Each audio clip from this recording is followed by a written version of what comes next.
Well, this has been one of the deadest off seasons. If you told me in Warriors history, I'd believe it. The inactivity is wild. The Warriors are on full vacation mode right now, although that doesn't represent the reality of the situation, which is we've got a good old-fashioned standoff between the Warriors and Jonathan Kaminga's camp. Kaminga and company want the max dollars allowed, which is approximately $30 million for a player of his position, someone who is a former number 7 pick, and Joe Lacob and company. And when I say in company, I refer to the massive ownership group that he is just a part of. They don't like to just throw money away. And we're going to talk about the latest. This is more just a check-in. This might be a short and sweet show. Armando Lara will join me. I've got a few good sound bites to drop in. Yes, Kev F, you are first. Welcome to the program. I've got my San Jose Sharks embroidered shirt repping the South Bay today. And we're going to talk Warriors. OMG, Manny, great to see you as well. Again, got a few good sound bites, just a quick little update. And I'm also going to play Kevon Looney's parting shot to head coach Steve Kerr. Amazing how things that we've been saying on this program for the previous how many months, years, that so many people were like, no, Cy, you're full of shit. Steve Kerr is a genius, bro. He's a genius. He's not going to lead us astray. He knows everything, bro. 4 championships. Nah, you're seeing cracks on the walls now. And Kevon Looney made it very clear that the way most players on the Warriors roster are treated doesn't fly. They don't like it. And you can coach winning basketball while also appeasing the majority of your players. It's actually possible. Let's break it down. Welcome to the program. Armando Lara, professor from UC Berkeley, is going to join me in just a minute. He's got a great column called Sprewell Was Right. And this, do you have me open right here? It's right here. Is the Golden Days. They always find something to nitpick, and that's because there's expectations for us to win. Leave me alone this summer. Woo! Let's go. In a minute, I'ma need a sentimental man or woman to pump me up.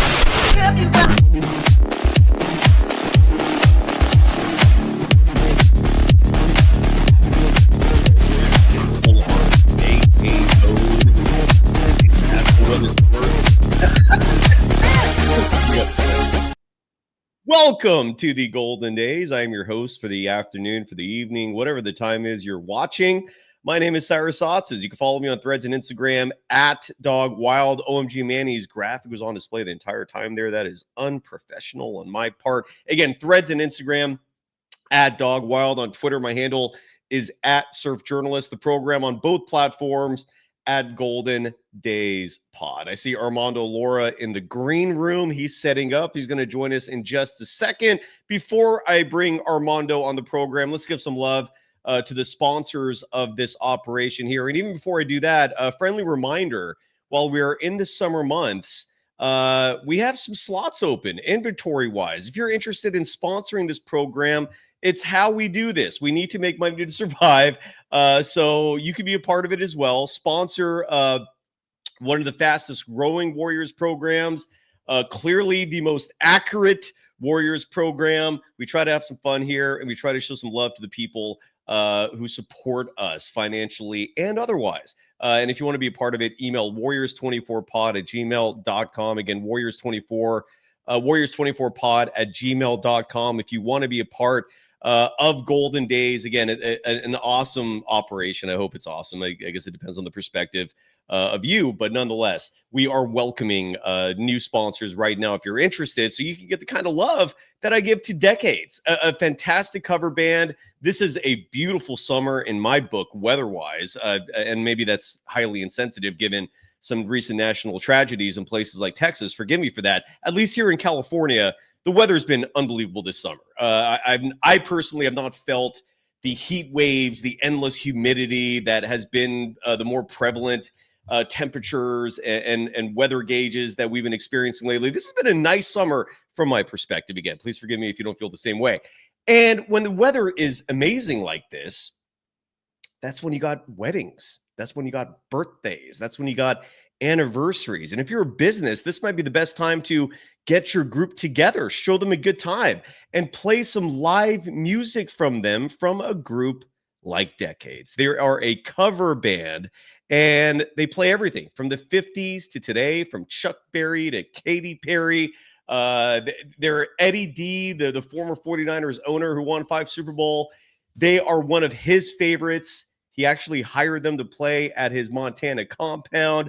They also play all the Niner pregame festivities next door to Levi Stadium at Great America. These are called the Red Zone Rallies, and Decades is playing that, and they could play your event. All you got to do is either email Kyle at atomicmusicgroup.com. Again, Kyle at atomicmusicgroup.com, or visit decadesofficial.com to contact them and book them for your event. If you mention our program, you will get a discount. These folks are Golden Dazers. They love the Warriors. They go to Warriors games routinely. Billy DeBono, their drummer, is oftentimes, when the season is in play, texting me, calling me after games, letting me know everything that he saw, the malfeasance, the injustice, the utterly just incomprehensible, inept decisions that lead to a Warriors loss. I'm hearing from them right away. They love the Warriors. They're passionate about them. They're also passionate about the Niners. They're from Chico, and they're an awesome cover band. Again,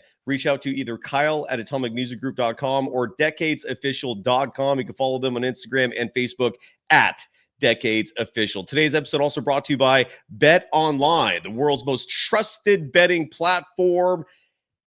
It is summer, so gambling is a little screwy right now, if you will, where the staples, and what I mean by that is football, right? I mean, that is, football is king when it comes to sports, but you can't bet on NBA right now. What you can bet on, though, is WNBA. The Golden State Valkyries are on fire, and something tells me, I haven't looked at the record against the spread. Something tells me the record against the spread is marvelous. They could win you some money. You could also bet on baseball. You could bet on tennis. We just had Wimbledon wrap up. You could bet on golf. There's a lot of action. They even have an online casino where you can play some blackjack. You can play the slots. They've got a lot of fun for you. Go have the time of your life. Bet online. The game starts here. And so does Armando Lara. He's a professor at UC Berkeley. Are you ready? Are you ready? I saw him looking down. There you go. He's focused. I've got his attention. Let's get his graphic going. I had to adjust it because every time I had your graphic on our screen, Armando, it would look clean down there. But for whatever reason, like when I see the recording, it took up like a third of the screen. So I had to take out a little thing and edit it. But you host a column called Sprewell Was Right. It's on Substack. Great content. Good to see it. How's your summer going, dude? We even got the audience in play here. We got James Hawthorne immediately going right to business, saying, are the Bulls going to buy out Boots? We'll talk about that in a second, but the audience is already engaged. Armando, how are you doing, brother? I'm doing good, man. Summer's great. I'm in LA right now, visiting my mom. It's like 80 degrees, like you said. Great weather, California. Yeah.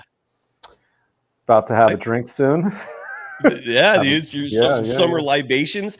Yeah. Dude, I don't know if you feel the same way, Armando. I feel like summer has not been as fun as usual lately. Let's talk about the weather, because that's why people are here. No, but real quickly here. This has been a nice summer, dude. I'm not feeling the humidity. I'm not feeling the disgusting heat that has engaged us for the last 5-10 years. Are you feeling the same way down in SoCal and for this summer in general? Yeah, dude.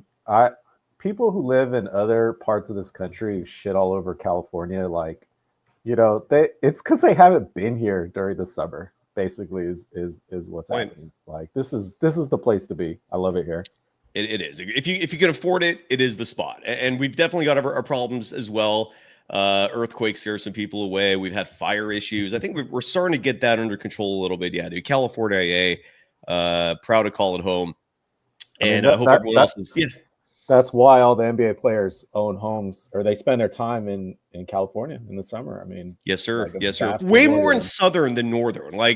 You know, I'm 47 now, so I don't know if that's still mid 40s. It's disgusting how old I'm getting. I hate it. Congrats. But it's crazy. From the time I was young to now, nothing's changed in terms of the Northern California rep when it comes to NBA free agents. Like, when I was young, players were not coming to play for the Warriors. Right. They didn't look at when they saw or the Kings for that matter, right? I mean, we have 2 teams in Northern California. For whatever reason, players, they see California and they're absolutely perpetuating the stereotype of California is really LA. It's the beaches. It's all like Hollywood. It's San Diego and those beautiful spots.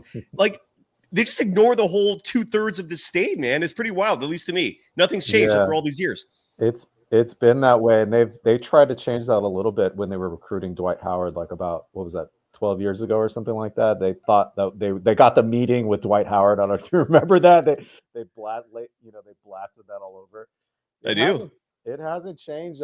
We should talk about it later, but I think there's a reason why the Warriors aren't really in the conversation for a lot of these guys. So let's talk about it now. What do you think? Because you're right, man. The Warriors have never been a free agent destination, man. My entire life, it's been like this. Like I literally think back. If someone posed a question to me right now, and the question was, who are the biggest Warriors free agents ever? Like that they've gotten from other teams. Kevin Durant, I think, is still the biggest name, right?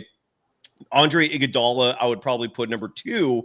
But if you ask me who's number 3, I mean, they got Baron Davis, I think, through a trade, so that's not a free agent acquisition. Yeah. Is it Corey Maggette? Is it? I mean, I'll leave that to the audience, dude. Like, who is outside of Kevin Durant, excuse me, and Corey Maggette? And maybe I'm missing someone obvious here from recent history, but who are the biggest names?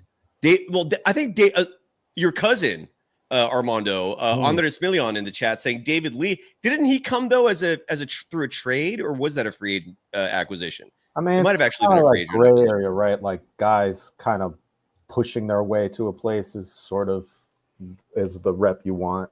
Even if it does happen by trade. Yeah. And David Lee might be a good answer. I can't remember actually if that was a trade. Nate Mattel brings up DeMarcus Cousins, but that was the later years, DeMarcus Cousins. Well, he already blew his Achilles out by that point. Yeah. I was actually talking to this about my cousin the other day. Like the guys they're getting now are people that need to rehabilitate their careers, that are like a little bit desperate. Like, so like, Dario Saric, even Otto Porter, that guy, like,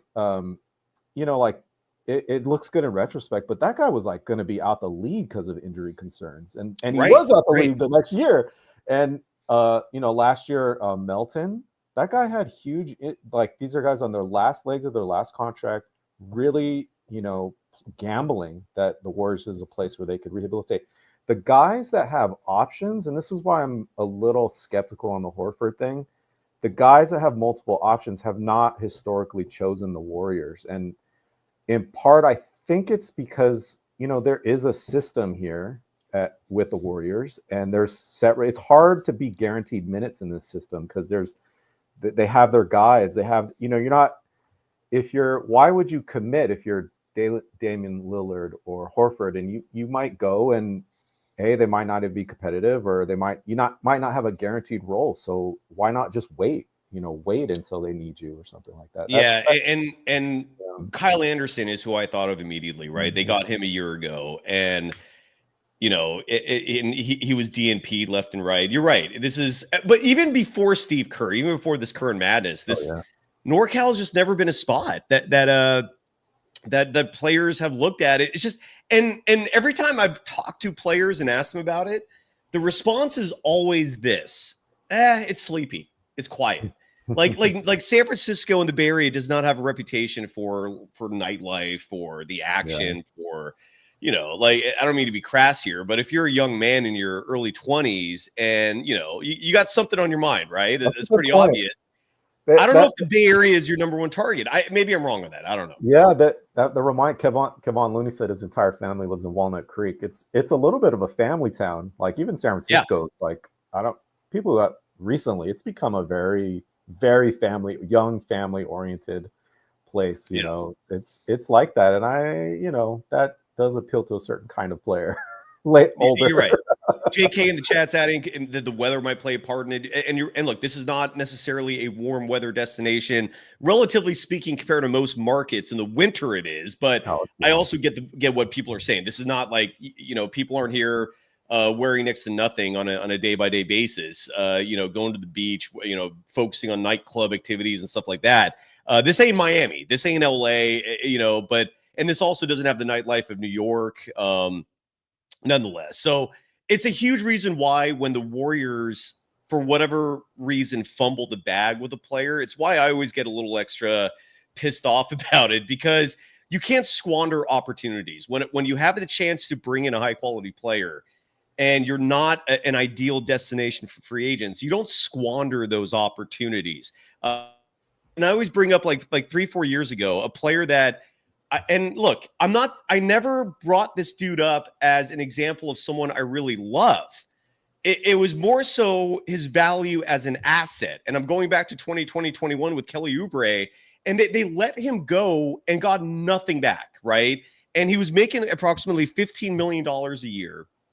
And I remember thinking, I'm like, dude, like, you don't just let that asset just walk. It's like, okay, you don't want him, fine. Trade him. Re-sign him, then trade him. Like, don't just let assets leave and just say, bye, we don't need you. Like, you can't have that attitude. You can't if you're going to be successful. So, so the Al Horford thing you brought up, his name's been uttered for weeks now.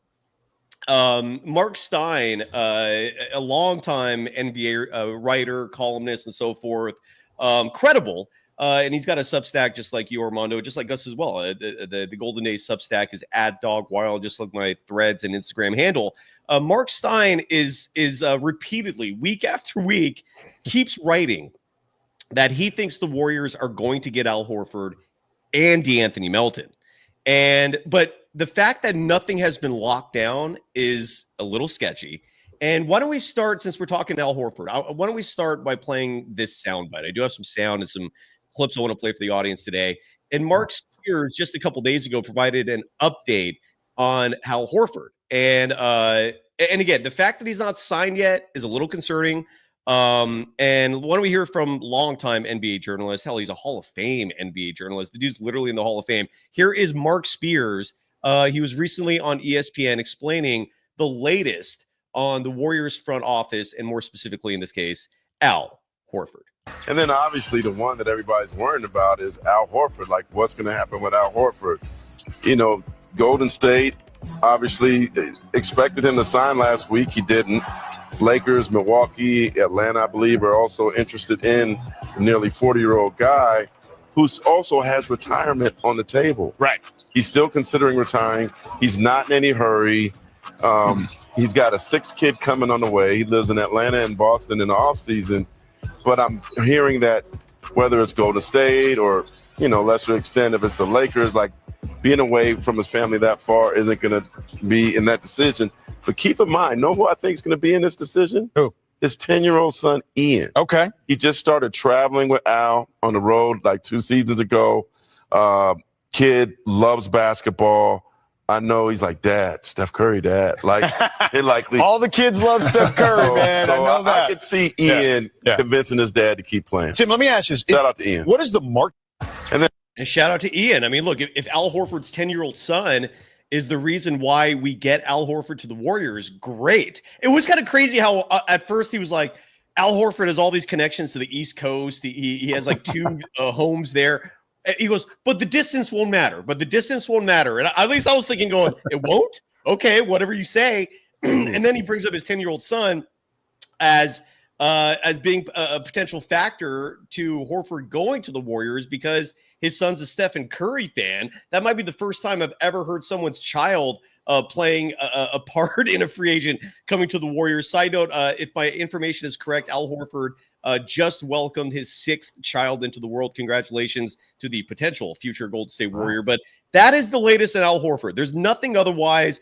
Every report seems to indicate he has the full taxpayer mid-level exception offered on the table for him that's valued at approximately $5.6 million. What the Warriors are not in a situation in, and I want to make this very clear because I've had a couple of people bring this up and actually had a really pleasant back and forth with 95.7 The Game's Mark Grandy, I think that's his name, because he brought up the fact that on Twitter, at least, that maybe there are all these handshake deals and that the team is waiting on Kaminga and what the offer is that he gets, because if he gets the maximum offer, the Warriors will not be able to then sign other free agents or use their tax payer mid-level exception.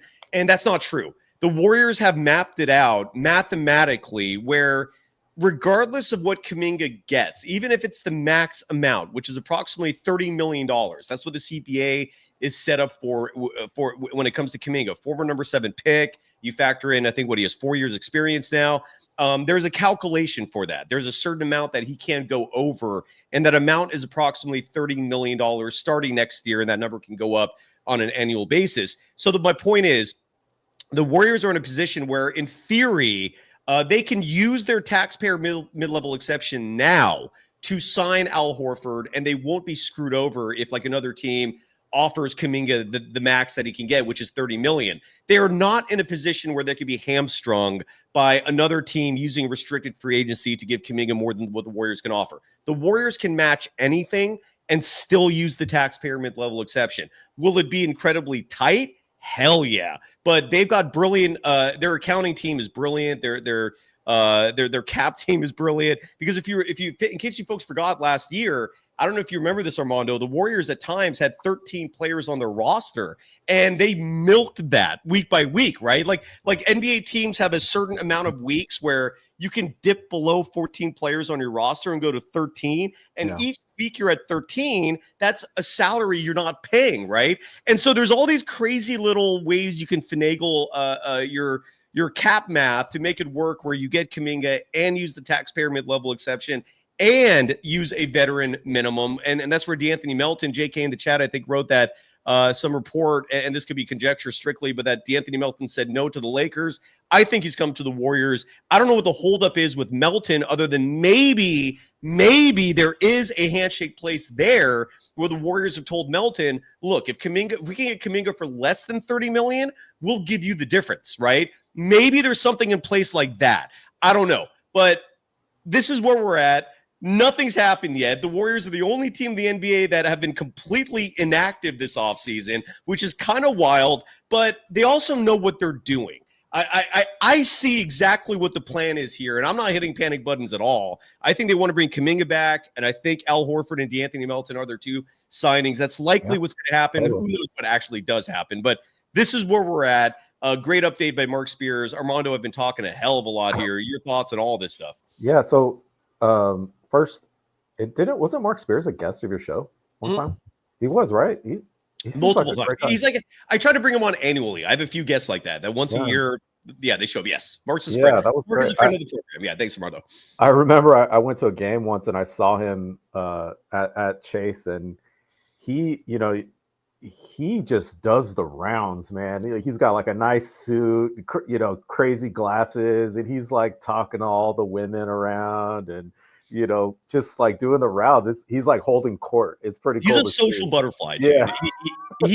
You described it perfectly. And that extends to the behind the scenes. Like the Warriors media room, for example. It's like this huge room that where they feed all the media schlubs and a few people have like their work desks there and whatnot. When Mark Spears comes into that room, he's not standing pat. Right. He's going bloop, bloop, bloop. Like he's literally making the rounds, socializing with everyone, and in turn, everyone loves him. He has his imprint on the media scene for sure. Man, yeah, I was taking notes about how to schmooze. It was nice. Yeah, I think where the situations are connected with Horford and Kaminga and is what you said about Melton. Like I totally agree with you. The Warriors have it worked out where they're definitely going to have the mid-level, that five-ish number to offer him no matter what happens with Kaminga. I think reading between the lines, Horford might be playing a little coy with it too, because he might be hoping to get more. And I think that might be contingent on the Kaminga number, because I don't know. No one can really speak to how serious that threat of is going to the Lakers or whatever, or retiring. I think that might be the hold off. It's like, we need to see what this Kaminga situation, the number actually is next year, so we can maybe see what we can negotiate with you for. I think that might be where they're connected, but it's not like they can't offer the mid-level. No, it's very possible. You might be absolutely right. Here's what I do know with absolute certainty. This offseason has not played out well for the players, right? And this has been talked about endlessly in any circle you look at. It is free agency for the NBA Players Association this offseason is a nightmare.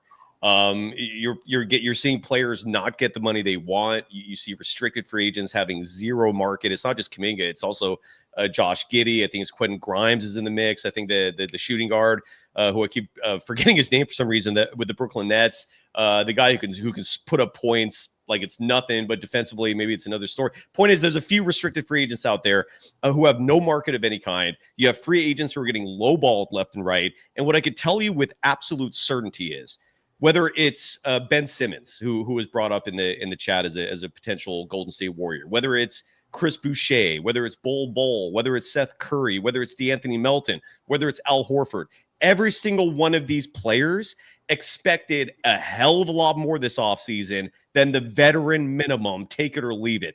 They did not expect that. They don't like that. None of those players I mentioned, except for maybe Bol, have ever even played for the veteran minimum. And suddenly that is what they're looking at, is take it or leave it. Yeah. And you might be absolutely right, Armando, in that these players are looking at the Warriors situation. And someone in the chat said Kaminga can get $38 million this year. That is not what I was told. Cap expert Eric Pincus confirmed to me that it's 30. So if you know it's 38, please follow that up wherever you got that from. I forgot who was in the chat that said that. Follow that up with your source, please, because my understanding is 30 is the maximum they can get this upcoming season. And Eric Pincus is the one who provided the information, and he's literally a cap expert.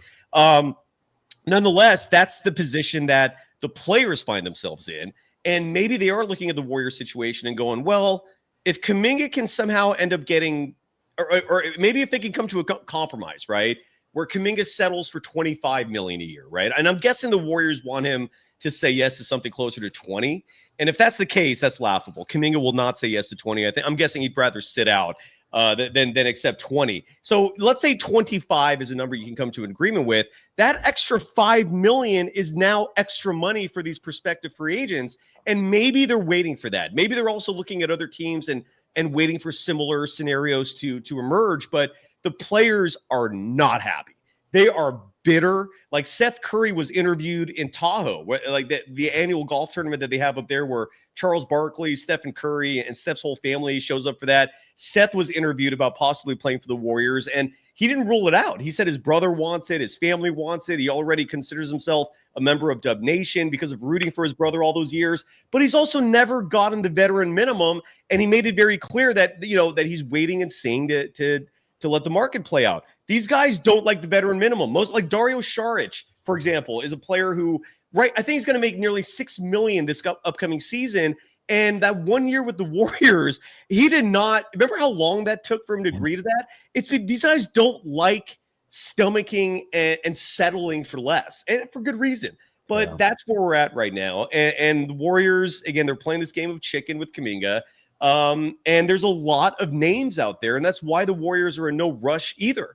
I had Mark Haynes on the show last week, Armando, and I read off to him I think close to 20 names of prospective free agents, and he was blown away. Josh Okogie, I think, just became available too. I love him on the Warriors. My point is, the Warriors are in no rush because they don't have to be. They have a lot of options to choose from, and they have it set up where they can afford to wait it out with Kaminga, if you will. But it's also frustrating for everyone involved. I mean, other players waiting, fans, teammates who probably want to work out with them. This is just not a pleasant situation, but the reality of it is wild, Armando. Yeah. I mean, there are two things there to come to mind. So one is how you characterize the Warriors offseason as it's going well or it's going according to plan or not going according to plan. I think that's one conversation. And then another one, which I would love to have, is why the economics of the NBA has become constrained this summer suddenly. And a lot of people are blaming the second apron thing. I don't think it's just that. So we can talk about that. I mean, what do you think it's not just that? Yeah. So what happened right before free agency, it's not really talked about, but the NBA cap didn't go up as much as was expected. So everyone for years, so they signed this new TV agreement, right? Which was bananas big. And that meant that everyone assumed, and it was going up so big that they put in a rule to keep teams from doing what the Warriors did with Kevin Durant, which is to use so that all the cap buff wouldn't just come in 1 year. It would be slowly matriculated through the year so that it could only go up 10% each year. Correct. The Kevin Durant year went up by like, what was that, 30% or something like that? It went up a lot and allowed the Warriors to offer him what they did. And you're right. Now there's a stipulation in place where the most it could go up is 10% per year, which is, again, this whole thing is not set up in favor of the players. So what happened was right before free agency, it didn't go up 10%. It went up 7%. And that 3% is actually a really big deal for, like you're saying, these cap guys that are like penny pinching or planning out everything. And I think that set the tone. Everybody knew the second apron thing was going to be happening they've known for 2 years. And in fact, last year, people were getting fat extensions. Like if you go look at who got money last year, it's pretty ridiculous. Like the amount they're paid compared to what they'd be getting now in this market. But that 7% meant, oh shit, like actually the cap's not growing as much as we thought it was. And I think that what people confuse, and this is where you can kind of get into the sociology of it, the psychology of it, like arguments about like economics, like what's a constraining environment. This is too tight, there's not enough money. They're also like negotiating tactics. It's a fad in the league for teams right now to say they're out of money. They don't have money. This is a team building thing. I've seen fads come and go in this league. They spread like wildfire. Next year, I predict teams will be paying out the wazoo. But the cap not going up as much, I think is an interesting conversation as to why that is. But that definitely happened. Yeah, absolutely. And I just want to let everyone's voice be heard. Obed A is writing that the 38 million they heard from the Plus Minus podcast and some others. And again, Eric Pincus, I'm gonna take his word. I just texted him to get a confirmation that 30 million is the most Kaminga can get next year. It might be that's the most they could offer him and still have access to the mid-level stuff. Like, I thought Pincus, and again, I texted him for confirmation. Pincus spelled it out that 30 was the max he can get because of the CBA, and maybe 30. And again, that number is going to go up with each ensuing year. So maybe 38 would be year 2 or year 3. If it is 38 million, Kaminga is not getting that from the Warriors. There's no chance in hell like that he's going to get $38 million annually this upcoming season. I'll tell you, we shall see. Yeah, I mean, I'll tell you what, the owner was on a podcast last summer saying he would happily pay Kaminga $38 million for his extension. What's changed is that they're paying Jimmy Butler $60 million a year. That's what's changed. That changed the calculation. Yeah, and that might be right, but if he's eligible for up to 38, yeah, good luck with that, JK. Oh, here's what I've said. And again, if you come to this program regularly, you know that I'm one of the only dudes out there that has defended Kaminga, who has viewed this whole situation as criminal from Kaminga's perspective in terms of the lack of playing time and just being benched for lesser players on a routine basis. So we're going to hear from Kevon Looney in just a second in terms of why that coaching style is not a favorite of the players, clearly. But 30 to 38 million, you're not getting that. And one thing, despite the fact that I've sang effusive praise, if you will, for Kaminga, I'm not singing that praise for his reps. I know who his rep is. And in fact, we'll even get his name here in just a second. His agent, it might actually take me a second to find it, but I have it on my social media. I'll get his name in just a second. His agent, I will safely say, has been dropping the ball. His agent is the one who first publicly called out Kerr. This was 2 years ago. And again, I thought it was justified because it was criminal what Kerr was doing to Kaminga. Going public with it, was that the wisest way? I don't know. And if you're Kaminga's representation, could you have maybe initiated a conversation privately about all this instead of immediately jumping publicly? Is this working out for your client right now? Him just sitting in limbo? Clearly, if 38 is the max, and again, I'm waiting on Eric Pincus. I don't know if we'll hear from him. His sports business classroom in Vegas sold out this year. Congrats to him. So maybe it might take a while to hear back. My point is, Kaminga's representation. As much praises I've given JK, his agent has left a lot to be desired here, man. Like, this is not good management. And I hope this is resolved soon, but Kaminga's agent is not, I don't know how you could give him his flowers in all this, right? Like, your player's just sitting here in limbo right now. You publicly called out a head coach that is clearly still liked by a shitload of people, despite all the malfeasance and all the mistakes this guy makes. He still has a ton of people loving him. And you just, and this is who you pissed off, man. Like, I just don't know if he's looking out for the best interests of his client. I don't think it's intentional, but I do think some decisions have been made here that are very poor. Your thoughts on everything I just said, Armando? Oh, I didn't realize we were going to get into JK's agent talk, but I'm happy to do it. But I think his miscalculation was assuming that the Warriors situation is a normal situation, that players have the power, future stars have the power, and that coaches come and go. I think that's where he misjudged, because what he said, what was that, after the Denver game 2 years ago, when he complained that he got benched with 18 minutes to go and they lost the Denver game against the defending champs, and Kaminga was playing great in that game. Getting benched when playing well, which no one's sort of talking about, but that calculation it was totally justified. He totally deserved to get called out in the media. And in fact, it freaking worked. Coach Kerr goes on the next day and says, his quote was, "I love it. I actually finally got to hear from Kaminga, and I want to hear Kaminga like speak up for himself." Like, Coach Kerr actually said that in the media. He plays him. He goes on to average like 20 points a game over the next 25 games.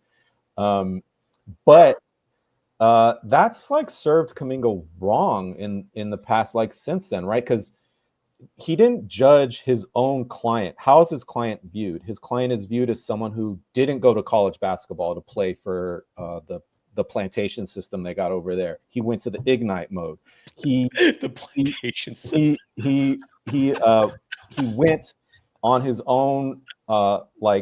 He didn't go through the high school system here. He's an international guy. Like, he was going to get. He doesn't speak. He's not like charismatic like Joel Embiid was, right? Like, he is someone that he speaks 4 languages, which is impressive. Right, super impressive. But he doesn't have that media love, and that's not how he treated. So ever since then, his client has been getting shit on for doing that, and to this day, people call him this selfish, crazy, like, chucker, and it's who doesn't care about anybody but himself, and that's totally untrue. He's the nicest kid. He's like a Christian kid that is family oriented and wants to do nothing but win and help his team win, and nothing has indicated otherwise. But his agent didn't calculate the way that the coach is perceived, the way the coach is untouchable, the way this is the only coach in modern professional sports that no one questions. I can't even think of another. Right. He's gone on a massive pass, a bigger leash than any other coach in recent history, at least from my perspective. I mean, the corollary is Moses Moody, like a month before that, complained through his agent about playing time. It wasn't a month. It was like literally within 48 hours. Right. And like, they both complained at like the exact same time. Right. No one remembers that. They just say Moses Moody's the great citizen and he jumps up when he's ready. You know why, Armando? A part of the reason why that whole thing was that whole week was crazy. You're right. Kaminga complains. Moody complains like it might have even been within like 12 hours. Right. The difference was Kaminga's rep, and so I know JK in the chat is saying, I hope Kaminga's agent isn't family. He's not. Nick Fensky pulled up the info, and I had it right here too. I found it, but Nick doing a great job. His agent is named Aaron Turner, who's part of Versus Talent Management. I'm going to trust Nick in saying that Kaminga's his biggest client, not doing a good job. But the difference was in this particular moment, Armando, we're both the lottery picks from 2021 were bitching about their role in their playing time. Kaminga went through Shams. Moody went through this local journalist. What was his name? It was the Cron 4 guy, Jason Dumas, who's not even here anymore. Jason Dumas is, I think, now in Philly. And so Moody went through him. That was his proxy. Interesting. And Jason Dumas just didn't have the credibility or the attention that Shams Charania did. So everyone heard about Kaminga complaining. Not everyone paid attention to Jason Dumas when he reported that Moses Moody wasn't happy either. So that's what happened there. So JK being the agent's biggest client is actually an important thing. People don't realize, like, agents in the NBA have a lot of sway. So, like, if JK was a Clutch client, for instance, Clutch controls multiple players, you could actually, like, hold the Warriors accountable for doing the box and one strategy they're doing on Kaminga right now. Like, right now the agent is like, he can't withhold his services for other clients. He can't withhold making deals happen for other clients the way a Clutch could, the way a big agency with multiple clients could. I think that's also where it does matter who the agent is in this situation, for sure. Big time. And this leads to, I want to play this soundbite because Kevon Looney, revered, loved. I mean, you know, I don't know if he's going to get a statue, but if you retired his number, I don't think anyone in Dub Nation is complaining. He signed a 2-year, $16 million deal with the Pelicans, and then he gets an interview with Marcus Thompson, who, you know, I've always given that man credit for the connections he has developed in that locker room. How he uses that power sometimes leaves a lot to be desired from my perspective, but nonetheless, he's got his connections. He got Kevon Looney for an interview on his podcast, I think the same Plus Minus podcast, and Kevon Looney did not hold back. Marcus Thompson, you could hear this, and I'm going to share this with everyone in just a second here. You could hear Marcus Thompson doubling down just to kind of confirm, like, are you calling out the coach? Like, this isn't the and Looney doubles down. Here is Kevon Looney talking about why he left the Warriors, and there's no doubt that money played a part in this, right? I mean, the Warriors were not going to offer Kevon Looney $8 million a year again, but the way Kevon Looney was handled clearly rubbed Looney the wrong way. Otherwise, he wouldn't say what we're about to hear right now. And this was Kevon Looney again. This was a podcast with Marcus Thompson talking about why he decided to leave the Warriors. Let me get this set up here real fast, and then hold on one second. All right, we'll just start right here and follow along. It was not one moment. It was more of a like even this year, prior to the playoffs, like we blowing against Steven Adams. This is what I do. And I'm still not really. They're not giving me the chance to really let me do what I do. It's kind of like, all right, y'all don't trust me. I thought y'all trust me. Right? They put me in that at the end of Game 7. Oh, we had to wait to that point. That's what kind of go like, all right, y'all really don't think I'm not good no more? What's the problem? But, I mean, that's kind of how it's always been, right? When you in trouble, turn it on. That's your calling card. You ain't like that no more? Nah, you get sick of that at some point. Like, all right. When you prove yourself the first 4 or 5 years, cool, but after 10 years of it,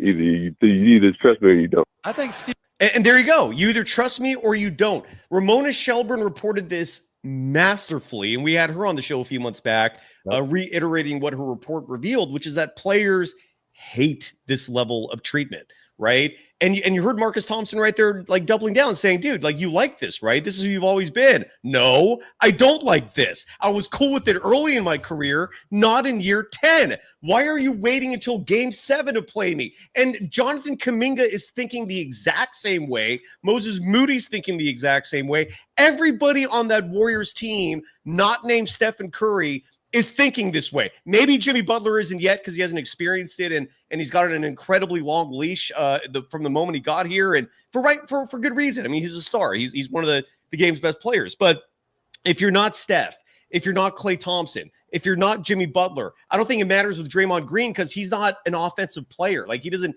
need shots to be happy. So it comes down to either you're on Steve Kerr's trusted good side, or you're just a guy that he doesn't trust and he's only going to use when he feels is most convenient. And players hate that. And if your players hate that, that's not going to translate to successful team basketball. It is not an effective coaching strategy. I'm so glad Kevon Looney said that because now it is out there from someone that I think a lot of people trusted would be a Kerr confidant. No, he ain't. And adding to that, how many players have we seen leave the Warriors and complain like this? I don't see that many players leaving and in hindsight going, oh, dude, I loved Kerr. He was the best coach ever. Him and I would hang out and talk in the – we don't hear any of that shit. Klay Thompson used to say that until his final year. And then he went from being someone who said, I'm only going to play for Steve Kerr, took 1 year for him to go, I'm out. This ain't working. He's a flawed coach, man. And this is what I've been saying for a long time. He's not going to get fired. So this is where I give the front office some credit, because GP2 not being re-signed, that's a good move. That was a Steve Kerr crutch, right? You notice with all these front office decisions or lack thereof, like you look at the draft, for example, the only other ball handler on this team besides Stephen Curry next year, Brandon Podziemski. And if you're going to give this team a third ball handler, at least make it a guy like D'Anthony Melton, who's not going to make you regret it, right? They're making this a Steve Kerr-proof roster is what I'm trying to say. And I think adding Hal Horford, adding D'Anthony Melton would simply stamp that process, if you will. Armando, what were your thoughts on Kevon Looney's words and everything else? So many reactions to that Kevon Looney. That was a big deal. People don't think it was a big deal. It was a big deal. That actually made it back to Kerr for sure. In part because what you said, Looney's so respected. He is a champion with the team. For him to say that and just get on about it is good. Couple of reactions. One, I have a hot take on that about Looney that I bet no one's going to agree with, but I don't care. I'm curious, but I'm all ears, brother. What's the take? But two, like to your point about Kevon Looney calling out the up and down rotation, they're not prepared for who's going to play. It's a different starting lineup every night.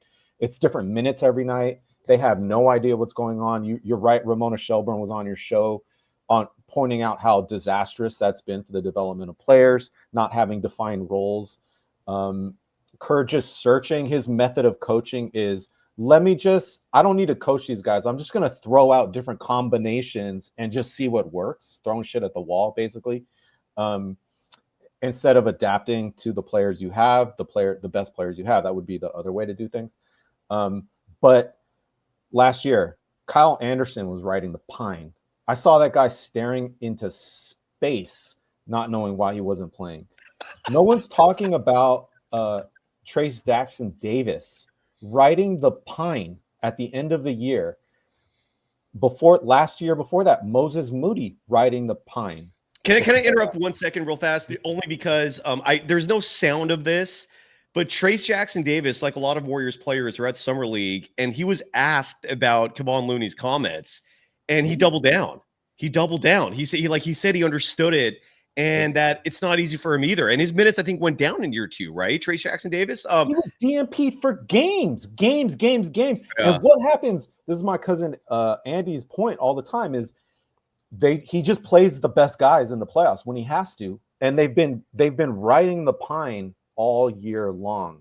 Like Trace Jackson was the only athlete on the court aside from Kaminga, and they needed him. And what happened? What happened to that guy for the last 30, 40 games? And this leads to my point that I said that people are not going to like about this. I love it. I'm ready. So ready. The problem with Kerr and Kevon, you're going to leave me down, aren't you? This is going to be a letdown because you hyped it up. I'm sorry. Go ahead. He was actually playing Kevon Looney too much. That's what people aren't talking about. Kevon Looney 2 years ago came in to camp so damn out of shape. He was like 30, 40 pounds overweight. He was, I don't know if you remember, but he was sludging up and down the court, back and forth. They couldn't get anything done. That was the year they were defending the title, and Kerr went with the starting lineup with Looney in it for half the season. They were playing 500 ball, and then he started to bench him periodically. But at the end of this past year, Kevon Looney was playing over Trace Jackson Davis. He was at the end of the season, but it wasn't periodically that he was being benched. It was like a 3-week stretch where he didn't play at all. He was just out of the rotation entirely. And then Kerr whimsically goes, "You're back in," because I feel like it. He's back in, and Trace Jackson Davis is on the bench. And if you're talking about guys who don't have shooting gravity, who need to rebound and play defense, you have a choice between Kevon Looney and Trayce Jackson-Davis. They were eating each other's minutes, and he chose Kevon Looney. He played too damn much. And I'll tell you why this is really important, because it affected Jonathan Kaminga. Who was Jonathan Kaminga playing with when he came off the bench for his fucking paltry 18 minutes a game? He was playing next to Kevon Looney at the 5. And Kevon Looney's man was just ignoring. Like, Kevon Looney might as well have been like a ball boy. That's a good point. You know, and he's just dumb. I mean, people complain about JK turning the ball over occasionally and not getting to the rim. You know, if you're guarding JK and you know that your 7-foot center defender on your team is guarding Kevon Looney, what are you worried about? Like, let JK, you know he's not allowed to shoot. So let him drive, and we're going to double him as soon as he gets to the paint, we're going to double him with Kevon Looney's man. Kevon Looney's not quick enough to move different space. I told you guys we're not going to like this take.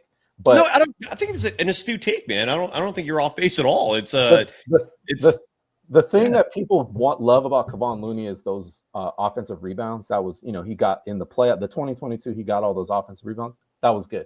But we like to say that, the Warriors miss a lot of shots, and somebody's got to get those damn rebounds. Yeah. And you're telling me that Trayce Jackson-Davis, who actually has vertical gravity, couldn't eat up those minutes more effectively? They're not doubling off Trayce Jackson-Davis if he's playing with Kaminga. So I get why Looney said that, where he was in and out, and I'm glad it highlighted Kerr's nonsense. But I think the take is that, like, they actually removed one of Kerr's clutches. And look, people are agreeing with you, actually. An F2P is one of many saying that he's been expressing a similar sentiment. You're right. He was, and again, this is where the lack of consistency is borderline maddening, because you're right.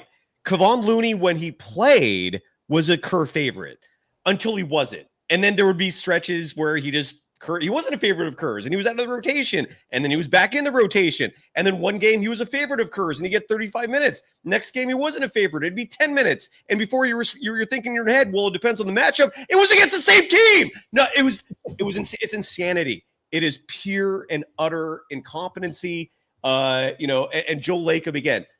Steve Kerr is Steph's guy, and this is the part of it that, at least I'm doing my best. I'm trying to stomach the fact that he's not going to go most likely as long as Steph is here, because he wants Steph to be happy. And look, truth is, I still believe strongly that Kerr is a fantastic, one of the best head coaches in the game when it comes to system, when it comes to schematics. It's just he has a massive problem when it comes to knowing who to play when. But unfortunately, though, that is a huge part of coaching. And if you don't have the perfect roster in place, he's going to fuck it up. Sorry to swear right there. At least the F-bomb I try not to do. He's going to F it up. You're going far. You're giving him more credit than I would. We don't need I'm trying to be nice, dude. I'm trying to be nice. We just published a Sprewell Was Right Substack on Steve Kerr's offense that everyone gives him credit for. The most predictable offense in the league. Now it is. Yeah. The league's caught up in pace and threes. No one's surprised by the 3-man weave high school dribble handoff offense at the top of the key anymore. They don't, when it's playoff time, they don't dump the ball in the post anymore for the split action, because it doesn't work. Everyone knows it's coming. Steph Curry is lucky to get a open look in the playoffs. You feel me? Like, it's not that great. I do. His system ain't that great. Let me just put it that way. I absolutely do. It's even if this, and look, we could have a good back and forth here about the players playing when all this was happening, right? Like, if you're playing the best players all the time, I think the system's fine. But in Kerr's head, he just, he has these weird little rules that he's made up. We call these social constructs, right? Although I don't know if social is the right word here, but he has these constructs in his head of what should be happening on a basketball court, what should not, what creates spacing, what does not. But it's very narrow, man. And he seems to disregard certain features and attributes of players that most other people see as high positives. Ramona Shelburne, who I'm sorry to keep bringing her up, but she was on the show mentioning vertical spacing as a concept that Kerr just does not seem to respect at all. But that's a very real part of basketball. That's why height matters. That's why the bigger you are, typically the higher your field goal percentage, because the bigger you are, the easier it is to make buckets. It's a very simple concept, but in Steve Kerr's mind, that does not matter. It's crazy, man. Do you want to hear? Do you have anything to add real quick before I play this next? Well, I just wanted to put in an optimistic note from what you said. Like, even with that shitty, what I think is a shitty system, you might like it a little bit more than I do. Like, if you do play the best players on the team, they're going to win a lot of games. Yes. Like, that's the thing of that people, like, where I kind of agree with you that things are going according to plan. If they bring Kaminga in on $20 to $24 million, you know, and they sign Horford, so like that's a winning team as long as those old guys stay healthy. But that means Kaminga is playing with a center, Quentin Post or Horford, that are shooting threes. That is a massive change from playing with no gravity Kevon Looney. That should be his nickname. If they're going to build a statue for him, it needs to say no gravity. It needs to be what's the opposite of a black hole? I need our astrophysicists to I don't know what antimatter, but whatever that is, we still don't know what that is. One of the great mysteries of science. James Hawthorne wants to bring up Nikola Vucevic from the Bulls real fast because apparently there are speculative reports that he may become available via a buyout. Until that happens, James, it's just, what's the point of talking about it? I mean, I'd love to have Vucevic on the Warriors. If he gets bought out, let's hope that's a realistic candidate. But the reason why I guess I'm not going to touch on it too much besides this moment is you're relying on the Bulls to do something that makes sense to everyone but them. The Chicago Bulls have arguably the worst ownership in the entire NBA. That's a franchise that's never paid the luxury tax. That's a franchise that to this day, nearly 40 years later, is still milking Michael Jordan, or 30 years later. It's embarrassing what the Bulls are doing. They to me are the poster child for how to not run a basketball organization in 2025. They're fine with mediocrity. It's insane. And I say all that because in their mind, it's very possible they look at Vucevic and they're going, well, we have him for a year and he can help us get to 40 wins. We'll keep him. Well, what's the point of buying him out? Until it happens, I'm going to reserve my excitement for Nikola Vucevic. I hope it happens. That would be awesome. Yeah, Zach Lowe said the other day that shit was totally overhyped. That the Warriors' interest in Vooch was not exactly as real as people were making it out to be. Who reported that? Do you know? Zach Lowe. He said that yesterday. On there you go. And yeah, Zach for the most part knows his shit. And speaking, and side note, I'm really happy Zach's back because he's one of the good guys. I feel like he's one of the few who will not let diplomatic reasons, if you will, like corporate interest, personal feelings, like he doesn't let those things get in the way of the truth that needs to be said. His podcast, it's big enough that he doesn't need access the way that like a lot of the local media needs Steve Kerr to give him access. He can say whatever he wants. Every NBA agent and general manager listens to that. So what happens on that show does have ramifications. That's why absolutely. I kind of watch he has influence. He does have influence. You're right. And going back real fast before I play this Buddy Hield soundbite, because he was at Summer League and I forgot who the reporter was. We'll see her in just a second, but she asked Buddy about Kaminga, and I thought his words were pertinent in terms of his future with the Warriors. But I just want to real quick say this about Steve Kerr's system, which again, your criticism I think is very warranted. It's not innovative and new like it was. It doesn't the speed that he relies on so much. It's a system a lot of other teams are replicating now. The Thunder, a perfect example of that.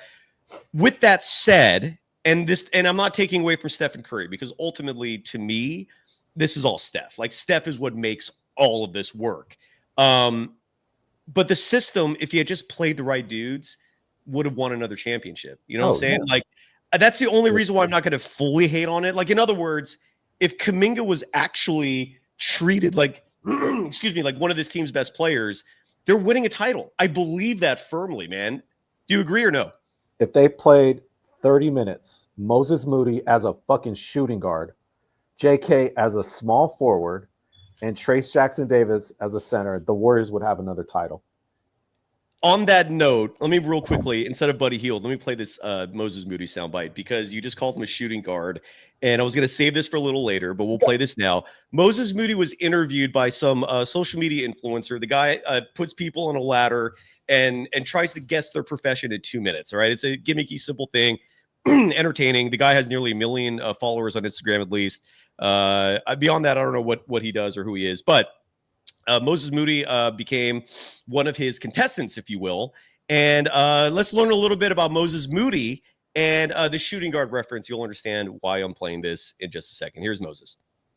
Can you guess my friend? Sure. Is it hard? Medium. Get on the ladder, please.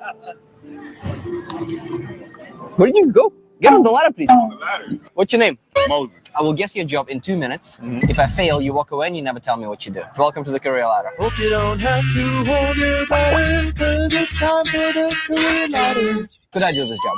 Yeah, you can. Is it performance-based? Yes, it is. Oh, is it? On stage? You can call it a stage, but no. Would I be interested in being in the audience of this performance, do you think? I think so. Yeah? Yeah. Is it mostly men or women? Both can do it. I do it with both can do the yes. But what about the audience? I would say mostly men though. Magic Mike? No.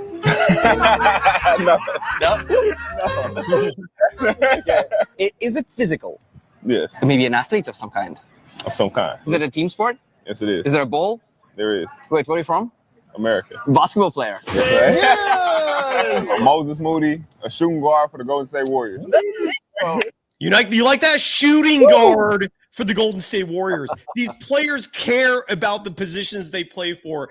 That was called the career ladder, by the way, which apparently is a very popular game on social media that this host engages with. So yeah, but when I heard the shooting guard part, that's where I was like, I got to play this on the show because that's how these players think. And in case you forgot that clip, and I wish I should have followed up with the clip from earlier this year, but Moses Moody earlier this season, in case you folks forgot, there was an interview where positions came up. And remember, and I don't know if you folks remember this, but Moody replied to some reporter's question by going 2, 3, 4, it's all the same, right?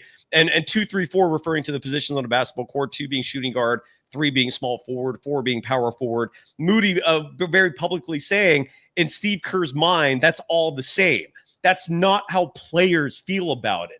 Players don't like being put out of position. They're uncomfortable in most situations. Look at Anthony Davis. Still hates playing the center position. He'd rather play the 4. That's what he's comfortable with. Why not try to maximize the potential of all your players by playing them where they're comfortable? Sorry to get crazy about that. It just makes no sense when you're trying to make Moses Moody a power forward when he's clearly in his mind thinking he's a shooting guard. That's his position. Yeah. And side note, he revealed as well, he had some serious injury with his hand that he has surgery on that since I think March, and it affected his shot tremendously. It was on his shooting hand. It was like a torn ligament, I think. I can't remember exactly what it was. But so anyways, Moses Moody, he loves being a shooting guard. Yeah. Your thoughts, Armando? I got to pour myself another drink here because out of position is triggering me, man. So you just mentioned Moses Moody getting hurt. Let's think about who else got hurt last year. Pods got hurt. Right. JK got hurt. Jimmy Butler got hurt. Can we think of a reason why a player might get hurt? I wonder if it's connected to the position they're playing. You feel me? Like Moses Moody is a wing if he's playing the 2. If he's playing alongside Steph Curry, he is the biggest guard on the court. He's got a 7'2" wingspan.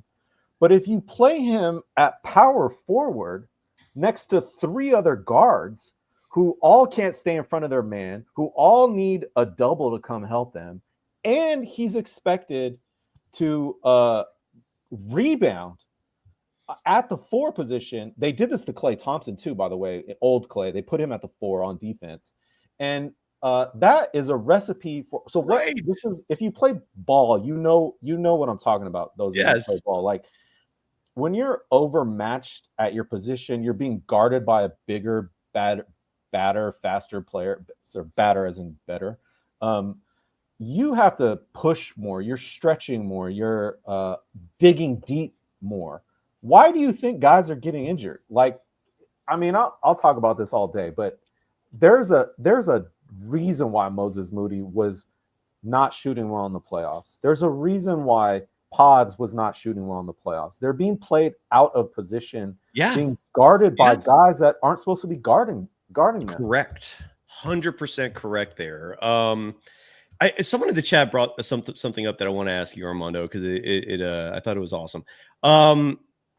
Where'd you go? God damn it. Well, as a host, I have this like option to press a star button next to the best chats. And I when I forget to do that, that's on me. I'm an idiot. But someone in the chat asked if we had the influence to affect Steve Kerr's position of power. And I wish I could find that so that I could show it in front of the screen. I can't find it anymore. I don't know where it went. My point is, I don't think this. Oh, here it is. David P. asking, can we all influence Kerr's firing? And I highlight that because, unfortunately, I don't think this program has the power to do that. And I don't think it's necessarily the numbers game. We do a really good job with numbers, and we're so early in all this. And I can't thank everyone enough for the support. I really can't. At a certain point when financially we're at that place, I'm going to give back endlessly. We're not there yet. We will be. My point is, we probably don't have the influence, largely because of how much criticism has already been levied from this program when it comes to Steve Kerr. Like we're a broken record. In other words, when it comes to Steve Kerr, we've been saying for years now he's an issue. Armando, my question to you is, which media member would need to start replicating our words on this program in order for this to be a serious thing?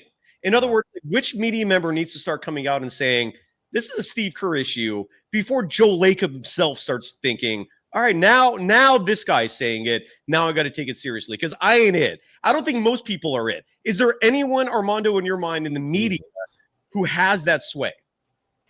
What a great question, because it's stumping me. And I think Dave is for inspiring it. This is the most unique media coach situation I've ever seen in my entire freaking decades of living. Like, I have never seen a coach completely immune. Think about any other sport, any other situation. If there's losing, the coach is the first to be criticized. Just think about the 49ers. I mean, anyways, there's some money being made, some social structure propping all this up that I'm not fully understanding. Like, I think you do kind of. You said something once about a month ago where you brought up the Peninsula crowd, who sadly, unfortunately, seems to have the most influence in the Bay Area now. And these were your words. Correct me if I'm wrong on this. You said Steve Kerr is there so that the Peninsula crowd can stomach Draymond. Yep. And I thought there was a lot of truth to that, dude. Do you want to kind of add to that, or have you changed your mind since then? What are your thoughts now? Okay, well, yes, I fully believe that a number of Warriors fans cannot stand Draymond Green. This is a true story. Last weekend, I was at Calistoga with my wife, and we were in the natural hot springs, spending way too much money for that's a Sonoma, aren't you out there? You're from there? Yeah. And we're chilling. And then I hear some football fans talking about the Niners, and then they switched to the Warriors. They talked about the Niners for I swear to God, they must have been talking about fantasy football for 4 hours in the baking sun. They're just going at it, drinks, whatever. And they spent about 5 minutes talking about, and these are well-to-do people, and you catch my drift. And you know what the 5 minutes was spent on the Warriors? It was about Draymond Green making them uncomfortable, that he's hard to root for because they don't like the way he behaves. And they don't like, that all this stuff, but it's okay because there's the Warriors are a good organization, and they have people there to like calm him. You know, if you don't get the racial subtext in all that, I don't know what to tell you.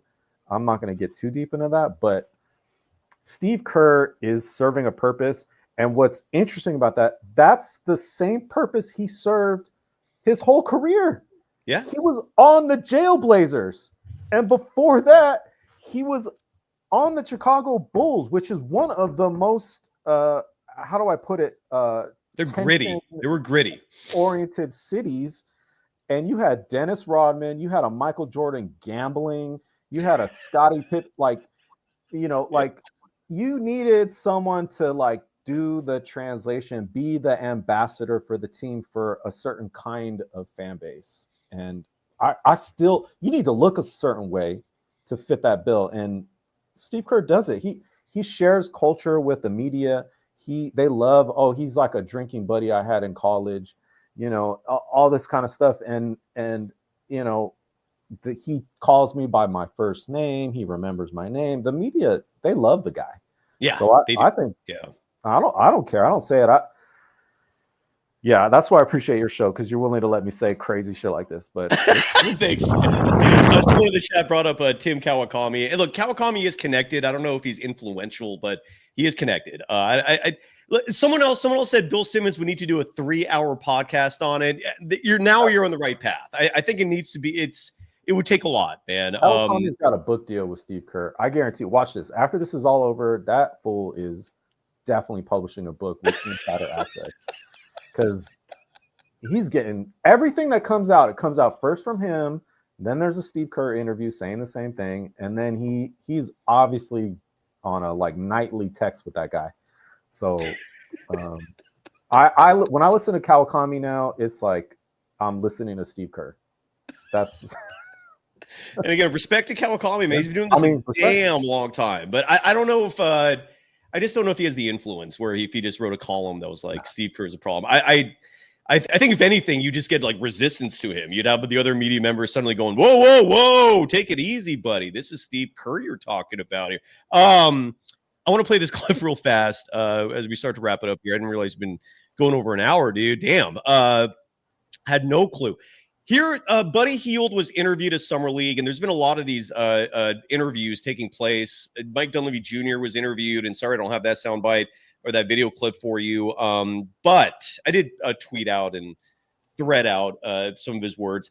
Buddy Hield was interviewed and asked about Kaminga and how he feels about Kaminga and whether or not he wants him to come back. So let's hear from good old Buddy, who, side note, before I play this clip, damn, has his reputation changed from the postseason.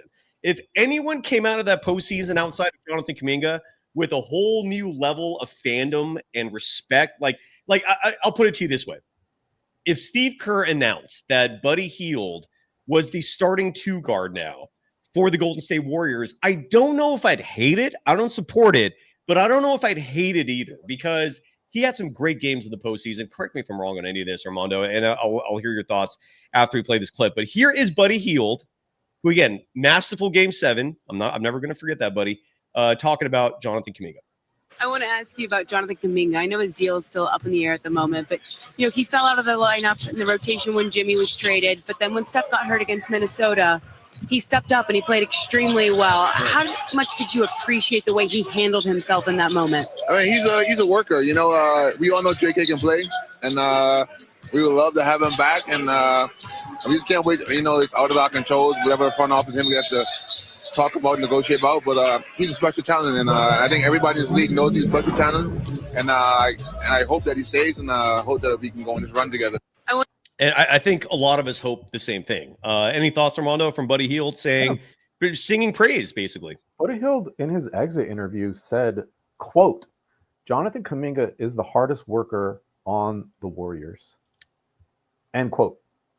That's saying something when Stephen Curry's on your team, man. That is saying something. That's been a known thing. If you read between the lines, everybody knows, JK's in the gym working on his game every day and night. That guy lives and breathes basketball. Like the other day, I was listening to some national heads talking about the Kaminga situation, and it was Tim McMahon on the Brian Windhorst podcast, and he was saying, he was going off on like Kaminga liked to watch Kobe Bryant play, but the thing about Kobe is that he was like the hardest worker, and then going off like on this like Kaminga's like selfish without the hard work like framing, and it's like these guys just say whatever they want. Like Kaminga is one of the hardest workers in the NBA in terms of working on skill, multiple kinds of skill. His representation, a whole other discussion point, and we talked about that early in the show. But Kaminga, when excuse me, when you hear the rhetoric, the false rhetoric from people who complain about, you mentioned earlier turnovers. Side note: he does not have an unhealthy turnover clipper rate. It's fine. His defense, his work ethic, it's asinine. It is the dumbest shit I've ever heard in my life. He's doing everything he's supposed to do. The only thing he hasn't done is earn his head coach's respect and trust. Can I plug one post we did on the Sprewell Was Right Substack? Of course, dude. Never ask again. Just plug, please. Kaminga, we looked at it for his 4 years. Kaminga has played long stretches of winning basketball, and I want the fans to realize this. Like, what the coach is saying is just an outright lie, and I'm talking about like as a role player and as a featured scorer in his second year. At the end of the second year, they were 500 out, like in 10th seed, with Kaminga out of the lineup, like in and out of the lineup. The last 10 games or 12 games of the season was the playoff push. Draymond comes back from his suspension. Remember that when he punched, he stepped on all the lunker centers, and he comes back, and they finally, JK gets a solid 20-25 minutes a game with Steph Curry, Draymond Green, and that's it. I think Andrew Wiggins was still out, but they go 10-2, and JK is like 14 points a game, 65% from three, something like 6 rebounds a game, just killing it. And they launches them to the 6th seed, and then gets benched in the playoffs against Sacramento. And they go to 7 games, barely make it out, lose to the Lakers because they're gassed. Because he's benched, in my humble opinion. The next year, same thing happens in the third year. He's in and out of the lineup. And during all this, side note, Kerr is publicly saying, I need to give him more minutes. Like, he's publicly admitting to the world that he supposedly has self-awareness about the way he's managing Kaminga and that he's going to give him more minutes. And he's been saying this for like 2+ years, dude. It's insane. His third year, I'll be quicker, but his third year, it's so mind-boggling, like hearing the media. I guess I'm not going to go quicker. The media talk about Kaminga because the facts just don't add up with it. His third year, same deal. They're like 500. They're headed to the lottery, baby. He complains about on the Denver Nuggets game. Actually, if you look back, it was the Portland Trail Blazers game in December of his third year where he saved Steve Kerr's job, in my opinion, because they were about to lose to the worst team in the league. And anyways, the last 30 games, they go 18-11 with Kaminga averaging 20 points a game, like playing with the best players, and they make the playoffs. He gets benched again. That was the Klay over 10 game. Yeah. Right. Playing game. So, and side note, by the way, Klay Thompson, who is now, I don't think there's any denying it. He's gone public. He's dating Megan Thee Stallion. I hope I'm pronouncing her name correctly. Rapper.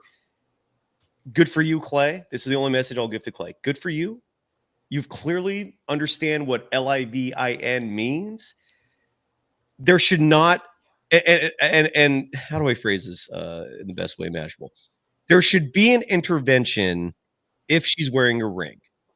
If we one day in the near future see Megan Thee Stallion with an engagement ring, then schedule the intervention. Until then, Klay Thompson, congratulations on continuing to live your best life. Any thoughts, Armando, on Klay? I haven't thought about that.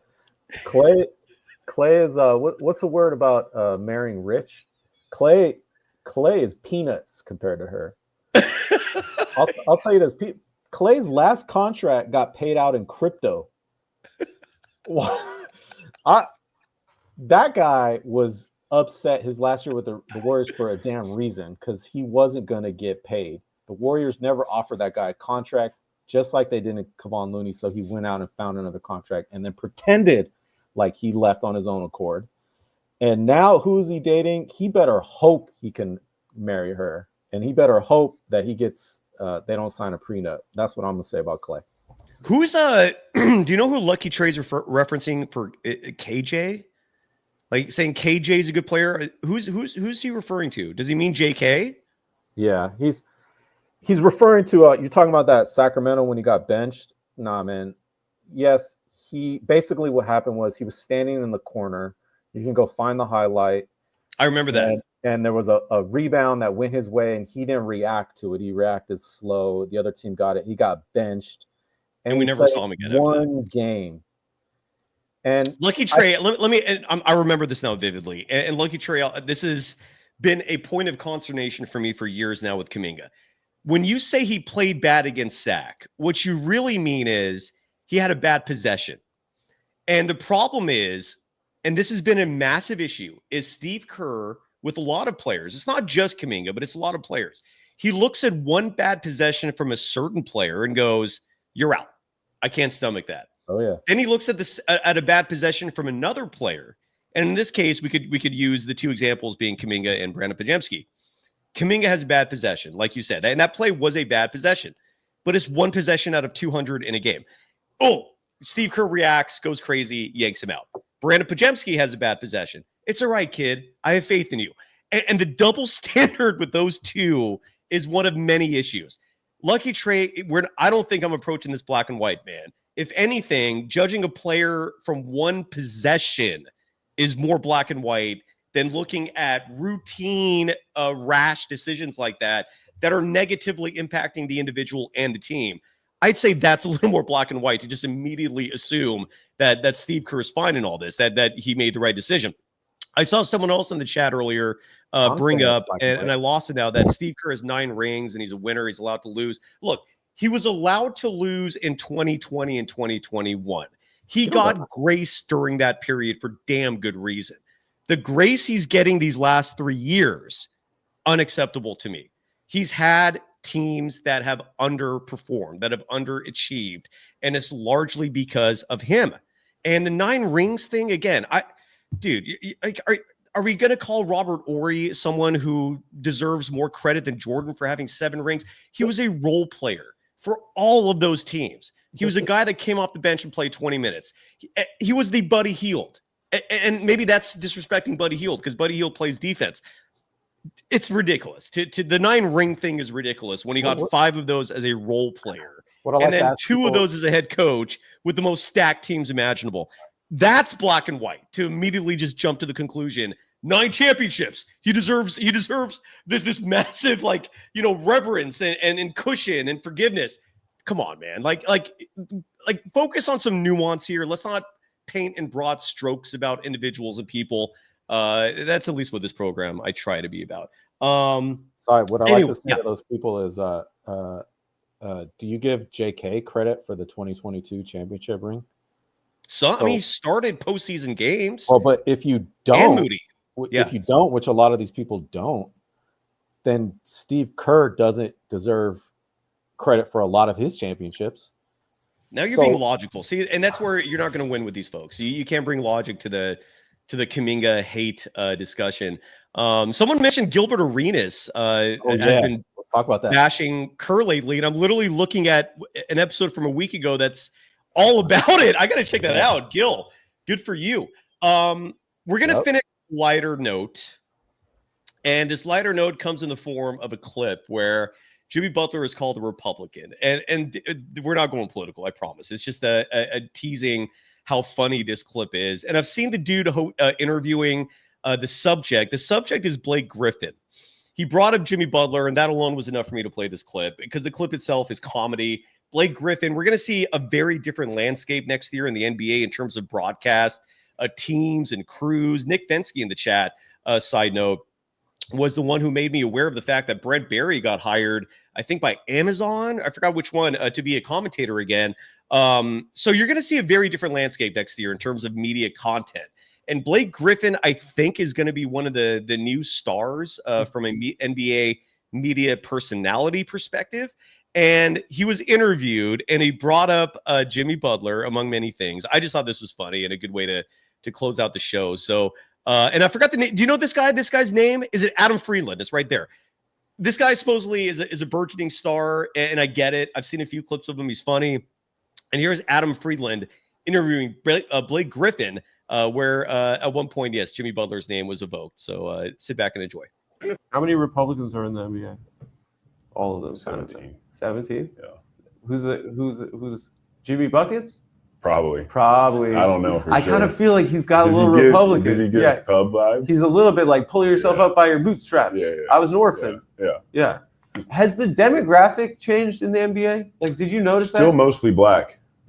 He's got chops, actually. Has there been a guy that just like right before a game has to take a big crap, right? Yeah, for sure. And then they don't wipe properly, like a Pat style defender.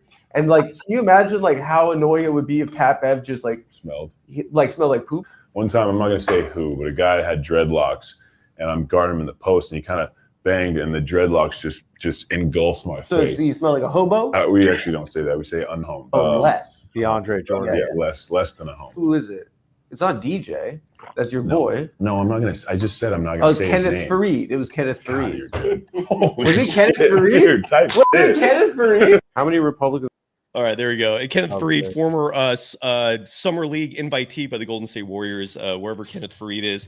Hope you're doing well. Anyways, I love comedy. I thought that was funny. There you go. So who knows if Jimmy Butler is actually Republican. But Blake Griffin, you're going to see a lot more of him in the near future. Someone in the chat brought up, like, where's Sophia? Where's V for Valkyries? We just had the week off. She is slammed, not just covering the Valkyries as their color analyst, but she's also working at Summer League, and I think the All-Star game is coming up for the WNBA. We're back next week. We just took the week off. Don't worry. The only way I'm going to ever lose Sophia is if she just becomes too big for this show. Very real possibility. I might not be able to afford her at some point.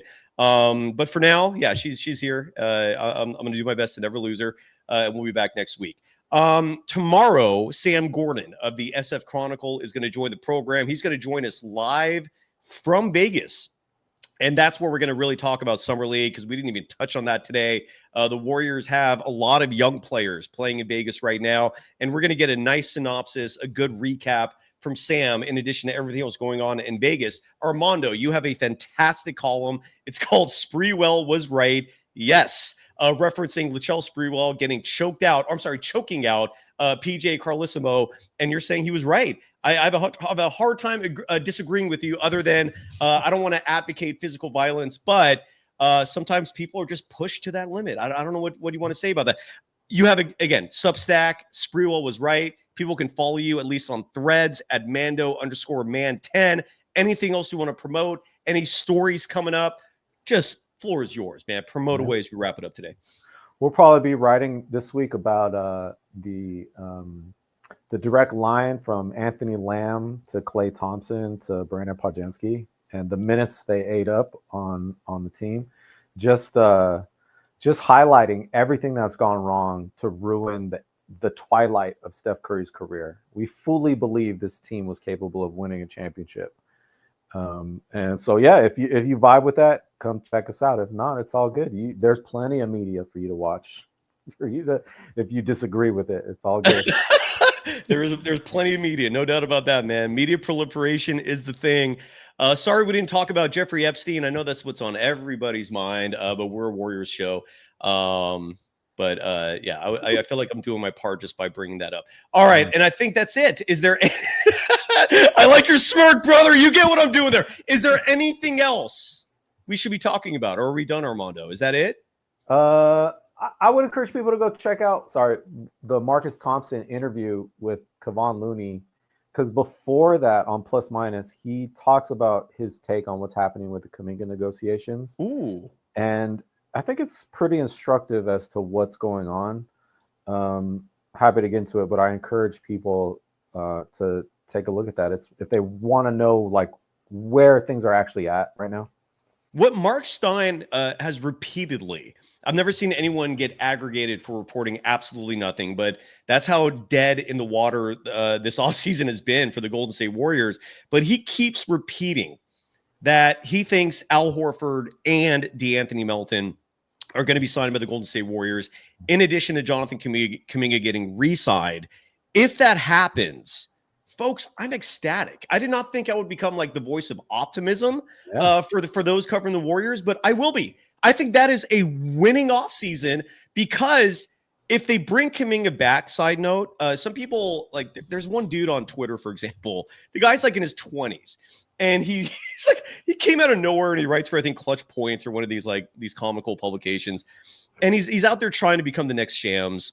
You know, all more power to you, man. Good luck with that. But his reporting is not something I'm going to sit here and trust. He's already been discredited. And this individual, I'm not going to name his name because I don't want to just, send bad negative energy his direction. But this person reported like it's a fact that if Kaminga comes back to the Warriors, they're going to try and trade him midseason.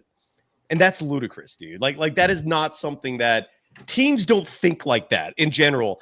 But adding to the lunacy of a suggestion like that, Stephen Curry has made it very clear, and Anthony Slater wrote this in a story about a month or two ago.